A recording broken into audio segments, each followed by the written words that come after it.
po kasing gusto kong tanungin yung barangay captain eh. Pwede po bang tumalon na doon? Opo, nakapanumpa na naman si Kapitan. Kapitan, ready ho kayo sumagot? Lapit-lapit po tayo sa mikropono at pakipindot po yan hanggang tumilaw yung pula. Salamat po. Sabi, Chairman, sabi kanina ni Kapitan, hindi daw humingi ng tulong sa kanya pero nagpunta sa... Ano kaya ang ibig sabihin ni Chairman doon? Chairman, ano ibig sabihin mo doon? Magandang umaga po ulit. Si Nanay LB po, yan po ay nadatngan ko po sa Barangay Hill po kasi po kami po nung panahon na yun, nag-iikot po at panahon ng COVID. Nadatngan ko po siya na magutim at talaga pong nakakaawa pong tingnan. So ang una ko pong ano po doon sa tanod kong babae, sabi ko linisan po at palitan ng damit dahil hindi ko po kilala siya. Yun po ang aming pagkakaano po kay Nanay LB. Tapos po, nakita nyo na meron po siyang mga sugat, mga ganon? Wala naman po ako nakita. Basta po siya madungis po. Yun po, ang akala ko po ay naligaw na taong grasa. So yung pong utos ko sa tanod po ay linisan po si Nanay LB. Tapos hindi pa po siya, sinasabi ko pa pong ganon, dumating na po yung amo niya na si Mr. Ruiz. Dumating yung amo niya o tinawagan mo yung amo niya? Hindi po, sir. Hindi po. Dito sa salaysay ni Aling LV, I'm sorry, Senator Padilla. Dito sa salaysay ni Aling LV, tinawagan mo yung amo niya na si Jerry Ruiz. Hindi ko po. At sinumbong mo na nandun si Aling LV sa Barangay Hall. Hindi ko po sinumbong yun sa Senator. Wala pong pagsusumbong. Marami po doon pong mga tao na kasama ko po na kami po yung naka-duty sa Paano malaman ng amo na nandun yung kasambahay? Ano po yun, nag-iikot po kami. Tamang pagdating po namin sa Barangay Hall po, naandun po si Nanay LB. Senator Padilla. Senator Padilla, siguro ang tanong ni Senator Padilla, ano yung naging hakbangin mo bilang kapitan? Dinala mo ba sa ospital? Pina-check up mo ba sa municipal health officer? Kasi COVID noon, alert lahat ng mga doktor natin, mga nurses. Diba, yun sila yung mga frontliner.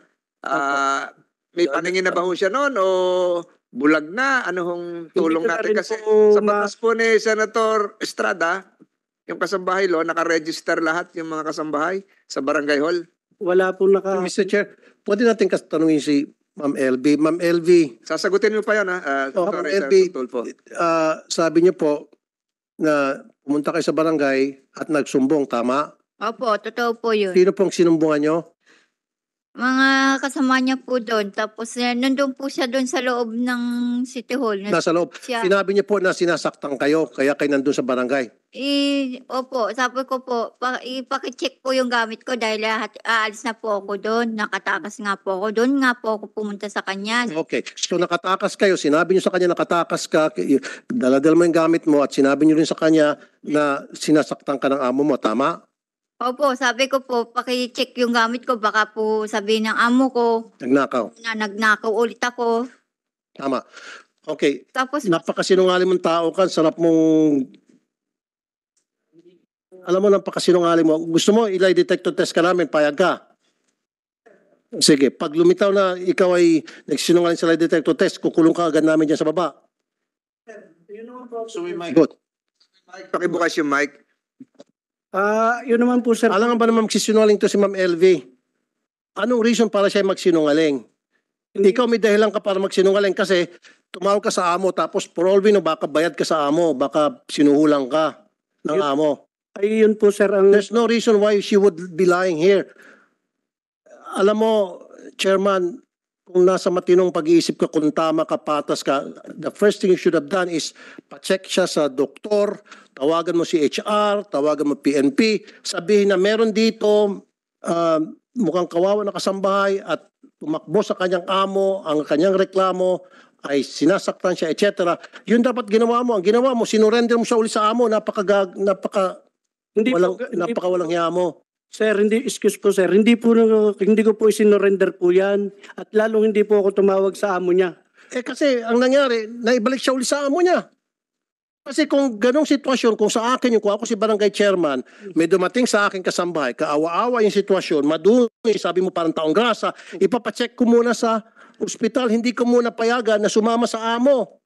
At pagkatapos, tatawagan ko yung police, si HR, kung sino-sino pa mga otoridad, DSWD, para sama-sama mag-imbestiga, social worker.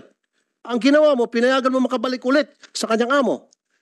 Hindi naman po sir, ganun ang nangyari talaga po sir. Marami po akong kasamahan doon sa barangay. Kaya po, Maraming kasama sa barangay, pero you call the shots because ikaw ang pinakamataas, ikaw ang chairman, ikaw ang sinusunod ng mga kasamahan mo. ang una ko nga pong hakbang sir, akin pong pinalilinisan sir. Hindi po yun totoong... Pero sinabi na nga ng kasambahay yung kanyang sitwasyon na siya ay naglayas, na meron siyang dalang mga gamit, tinignan yung gamit, baka mamaya sabihin na nagnakaw ako.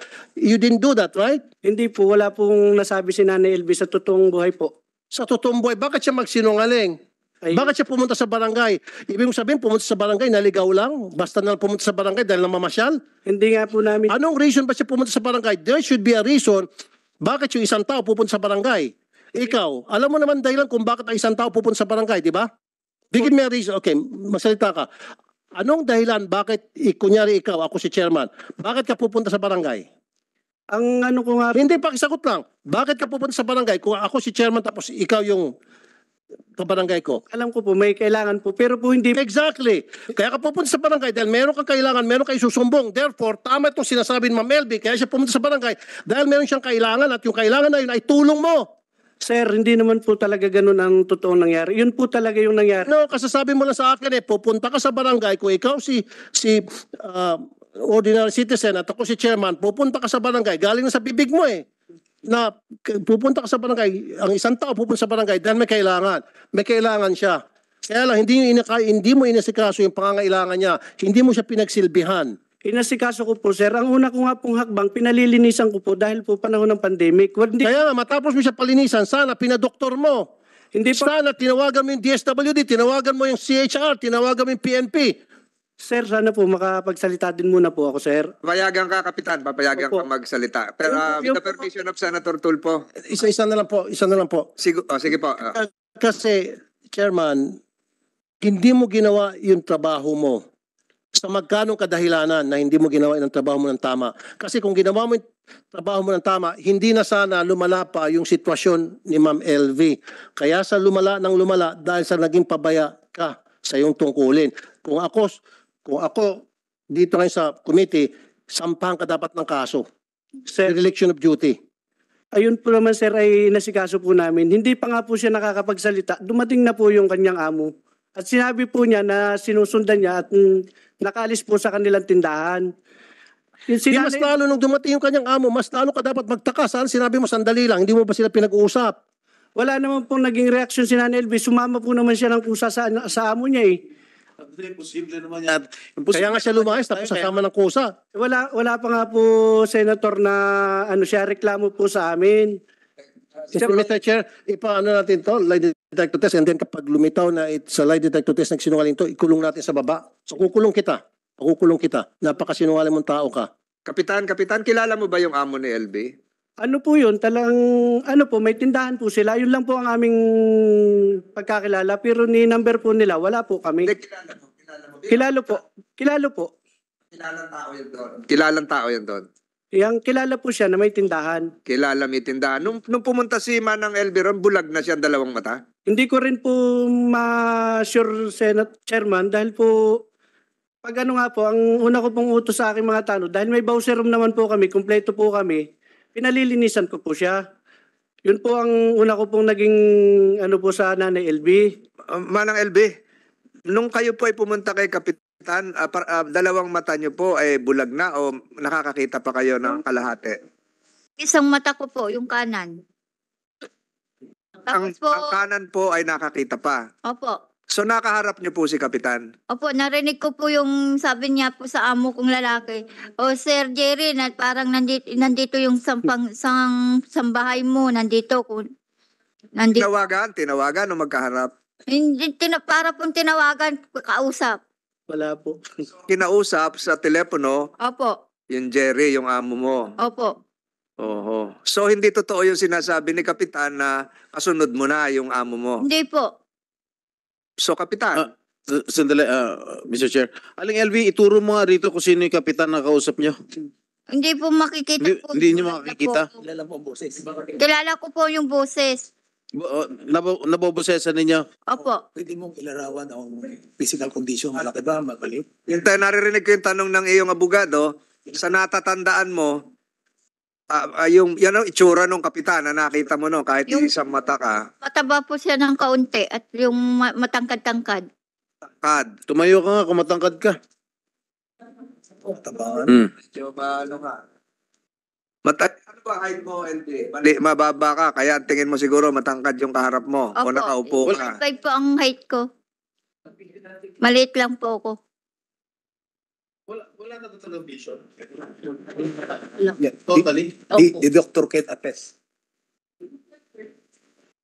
So hindi mo, ilang taon mo na, kailan nangyari yung pagpunta mo sa Barangay Hall? Noong pong nakatakas po ako ng 2021. 2021? 2020 o 2021? 2021. 21 nakatakas ka. COVID pa nun, lockdown pa nun. Opo. Tumakas ka kasi ayaw mo na dun sa amo mo. Opo. Bakit ka sa Kapitan Dumiretso? Yung pong sabi ng yung nasa lubungan ko po, yung nagtitinda po ng lumi doon, si Kagawad po yon. Hindi ko lang po kilala ang lalaki, Kagawad po doon. Pumunta ka sa Barangay Hall para anong gawin? Magreklamo? Opo, Isumbong? sabi po nung Kagawad doon, LB, pumunta ka muna sa barangay, i-report mo yan dahil nakatakas ka at pa-check mo yung gamit mo. Tapos, nung nakaharap mo si Kapitan at narinig mo nag-usap sila, pinauwi ka ni Kapitan o sinundo ka ng amo mo? Sinundo po ako ng amo ko lalaki. Sumama ka? Opo. Sabi, ihatid daw po ako sa sakayan ng papuntang Mindoro. Uuwi ka na sana, pinapauwi ka, hindi ka hinatid. Hindi po, dinala po ako sa tindahan ulit. Kinulong ka. Opo, yun. Buhat nung pong galing ako sa barangay, hindi na po ako pinapalabas. Doon na lang po daw ako Hindi sa... mo na nakausap si Kapitan. Hindi na po. Ito ngayon, nabobosesan mo naman. Opo. Siya yung Kapitan. Opo. Ano mo sasabi mo kay Kapitan? Nagkausap ba kayo ni Kapitan noon? Busy po siya sa kausap. Hindi niya po ako inintindi. Hindi ka inintindi. Opo, busy po sa kausap sa cellphone. Sino nag-check nung gamit mo na sinabing checkan? Wala po. Ayun. Sabi niya, ipalilinis ka raw kasi maamos ka noon. Pinalinis. Basta lang po, pinaupo lang po ako doon sa may parang school ng kinder. Hindi ka binigyan ng face towel, pampunas, t-shirt, Hindi po. hindi ka pinaghilamos, Po. langganang maliit, wala. Wala po, wala po. Kapitan, wala daw paglilinis. Mr. Chair, paano nga po siya malilinisan po? Kaupo lang naman po niya na sinasabihan ko pa lang po yung aming barangay tanod na babae. Dumating na nga po si Mr. Ruiz. Tinawagan mo raw. Hindi po, wala po akong pangyayaring tumawag po na yan. Paano nalaman ni Mr. Ruiz na nandun si Aling Elvis sa Barangay Hall? Sinusundan na daw po yun pala ng kanyang amo at nakatakas nga daw po. Paano nga malalaman ni Ruiz, yung pamilya Ruiz, na nasa Barangay Hall, pwede naman siya ibang pinuntahan? Sinusundan na daw po yan ng amo niya. Kaya, Ilang minuto nung pagdating ni Ma'am LB at saka pagdating ng amo, ilang minuto ang pagitan? siguro po wala pa pong 3 minuto, sir. Oh, so ibig sabihin hindi sinusundan, may tumawag. Ay, At saka isa pa, of all places sa barangay, bakit sa Barangay Hall pa siya pupunta?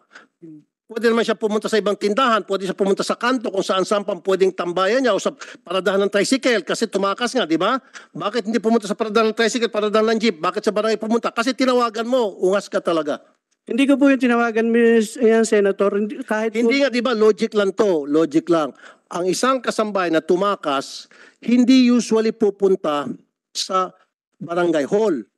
Okay? Ang isipin ng mga amo na tumakas ang kasambay, pupunta yan sa sasakayan ng tricycle, sakayan ng habal-habal, sakayan ng jeep, o bus, doon pupunta. Doon dapat unang pinuntahan. Hindi, agad-agad pumunta sa barangay kasi may tumawag at ikaw yon.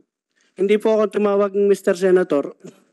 Dan, pagkatapos nung pagkakaharap nyo na inuuwi uli si Aling LB sa kanyang amo, nagkaroon ka ba ng pagkakataon mag-follow up? Pasyal daw. Okay na, Mr. Ruiz. So, kumusta na yung nagpunta sa atin? Anong kalagayan na niya? Ako bilang kapitan dito, ako yung ama ng barangay. Gusto ko malaman ang katatayuan ng maamos na nagpunta sa atin sa barangay. Ginawa mo yon? Ang alam ko nga po kasi maganda naman po yung dating ni Jerry Ruiz, hindi naman po bastos. Umaamos ka mo eh. Ang maamos, ang medyo magutin po si Nanay LB po talaga. Pero hindi ka na nag-follow up na ng ama ng barangay. Kumusta yung nagpunta sa amin na Manong Jerry? Nabihisa na ba yan? Ano bang kalagayan niya? Nakikita ko parang bulag na. Walang ganon. Yun po ang hindi namin napalo. Kasi nga po, ang paalam niya po sa amin talaga, naihatid na po sa pamilya. Ang sabi pa po niya, sa conception niya, ihatid. Yung sinasabi po ni Nanay LB. Ihahatid ni Jerry sa pamilya. Opo, at So hindi ka nag-follow up. Jerry, naihatid mo na ba? yun po ang hindi na po. Yun po Di talaga- barangay patrol tayo, di ba? Wala po kaming barangay patrol. Lakad lang po kami at saka po sariling motor lang. So wala nang pagpa-follow up kung naka-uwi o hindi. Nagtaka na lang kayo, magkakaharap kayo dito, nandun ka po pala. Yun po ang katotohanan, Mr. Chair. Talaga pong ang alam namin na kauwi niya. Kaya po, wala naman pong dumadating sa barangay na para magreklamo po na may bugbugang nangyayari po doon sa kanilang tahanan. Yun na nga, magre-reklamo Mr. siguro. Chairman. Baka rehistrado pa, nagrehistro pa to, magboboto pa sa eleksyon ng barangay ito. Mr. Na ngayong September, Oktobre, Senator Tulfo. Okay. Ulitin ko ulit. Ibang question naman to.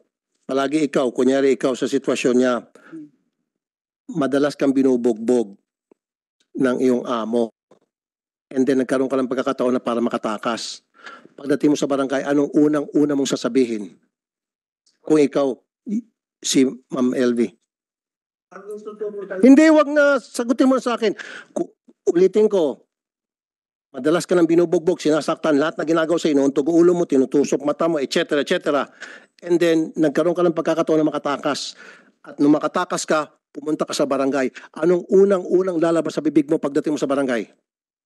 Siyempre po, magre-reklamo po. Exactly. At yun ang ginawa niya. Na kinukontra mo ngayon, stupido. Hindi pa po nakakapagsalita po si Nanay LB. Nakaupo lang po yan nung dumating po ako. Ang una ko po... Hindi, ikaw na mismo nagsabi. Ang una mong gagawin, kung ikaw sa sitwasyon ni Ma'am LB, ay magreklamo galing na sa bibig mo eh. And that's exactly what she did. Pero hindi mo pinakinggan dahil tinawagan mong amo, tumutugma lahat na sinasabi ni Ma'am LB. Napakasinungaling. Ang sarap i-contempt ito, Hindi po, Mr. Chair. hindi ko po tinawagan, Mr. Kasi Senator. it defies logic. Lahat na sinasabi niya, it defies logic. Ikaw na mismo nagsabi na ang unang gagawin ng isang tao na natagdad na ng pang-abuso at nagkaroon ng pagkakataon, yun na yung, kumbaga, nandun na siya, protektado na siya ng barangay, sa akala niya, okay na siya, kaya magsusumbong siya. Yun ang sinabi mo, di ba? Magreklamo. O sabi mo, umupo lang siya doon at wala siyang sinabi? And she had...